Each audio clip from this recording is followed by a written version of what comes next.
Salutations dans le nom précieux de Jésus-Christ, que la paix, l'amour, la joie, le bonheur vous soient confiés, communiqués et que vous soyez en toute situation heureux de servir Jésus et d'être non seulement à son service, mais aussi de jouir de sa bénédiction. Camille Toto, je vous parle aujourd'hui de maximiser dans l'amour. C'est l'année de la maximisation. En d'autres termes, nous prenons ce que Dieu nous a confié et nous produisons de sorte à ce que le produit que nous sommes en train de mettre dans ce monde puisse lui rendre gloire et honneur, maximiser dans l'amour. La question que je te pose aujourd'hui, toi qui me suis, c'est aimes-tu Jésus? Aimes-tu Jésus? Aimes-tu Jésus? Dans Matthieu chapitre 7, verset 21, la Bible dit ceci, c'est Jésus qui parle. Ceux qui me disent Seigneur, Seigneur, n'entreront pas tous dans le royaume des cieux, mais celui-là seul qui fait la volonté de mon Père qui est dans les cieux.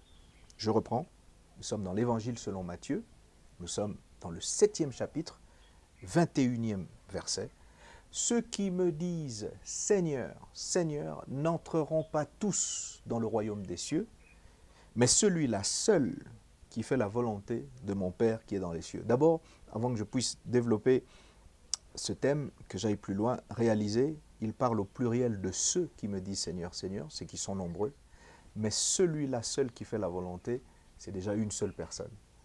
C'est-à-dire qu'il y a beaucoup de personnes qui vont revendiquer être chrétiennes, vont se dire de Christ, mais très peu se préoccupent d'accomplir la volonté de Dieu.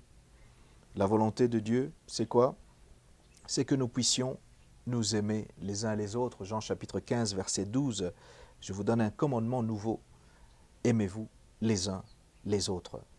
Alors, quand on parle d'amour, permettez-moi aussi de citer les choses à ne pas aimer. Il y a un certain nombre de choses qu'il nous faut absolument réfuter.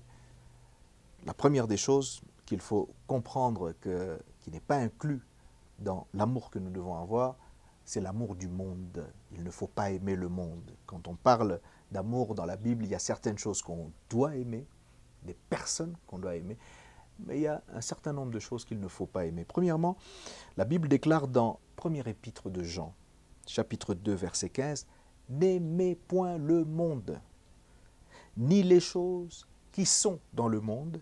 Si quelqu'un aime le monde, l'amour du Père n'est point en lui. » Alors, premièrement, dans cet amour que nous devons avoir, nous devons aimer les uns les autres. Je vous ai dit, premièrement, n'aimez point le monde. Deuxièmement, n'aimons pas l'argent.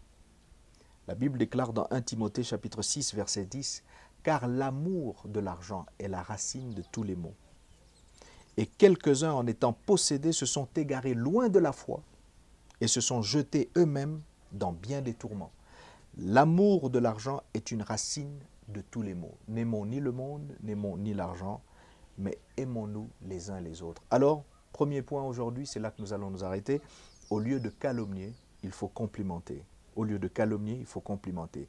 Que voulons-nous dire par là? Romains chapitre 12, verset 14. « Bénissez ceux qui vous persécutent, bénissez et ne maudissez pas. » Lorsque la parole de Dieu nous parle de cette recommandation, il dit en fait que dans Matthieu 15, verset 19, « Car c'est du cœur que viennent les mauvaises pensées, les meurtres, les adultères, les impudicités, les vols, les faux témoignages, les calomnies. » J'ai dit donc, au lieu de calomnier, vaut mieux complimenter. On raconte l'histoire de ce pasteur qui était censé prendre la relève dans une église et il s'est déguisé en un clochard, comme un sans domicile fixe, comme quelqu'un qui était un mendiant, sale.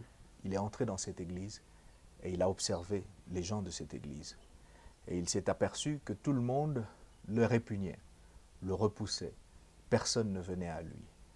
Et à un moment donné, il s'est aperçu que non seulement on le repoussait, mais on le regardait avec dédain. Et ne voilà-t-il pas que le modérateur, à un moment donné ou à un autre, s'est retrouvé à dire, voilà, nous allons vous présenter notre nouveau pasteur. Alors que tout le monde était anxieux et attendait de voir qui était ce nouveau pasteur, d'où il viendrait, de quel côté de la salle il se leverait. Eh bien, la surprise de tous était de constater que ce sans domicile fixe, ce monsieur qui était très repoussant à la vue, s'est avancé lentement mais sûrement vers la chaire. Certains ont voulu l'empêcher, mais il s'est frayé un chemin. Il a pris le micro et il a dit, voilà, je suis venu chez vous, vous ne m'avez pas accueilli, vous ne m'avez pas accepté, vous ne m'avez pas souhaité la bienvenue. Je voudrais vous dire qu'en tant que votre nouveau pasteur, les gens que nous allons commencer à servir sont les gens qui me ressembleront, moi, tel que je suis. Ce n'était pas un sans domicile fixe, il s'était simplement déguisé. Il voulait voir quel était le degré de spiritualité de son Église. Alors la question que je te pose aujourd'hui, maximiser dans l'amour, aimes-tu réellement? Et es-tu en mesure d'identifier Jésus alors qu'il ne vient pas nécessairement avec des robes, avec des cravates, avec un abacos ou habillé de manière pimpante qui frappe à l'œil? Es-tu en mesure de l'identifier et de dire que même s'il ne ressemble pas à ce que je pourrais considérer comme acceptable, il mérite mon amour? Commence aujourd'hui. Que Dieu te bénisse.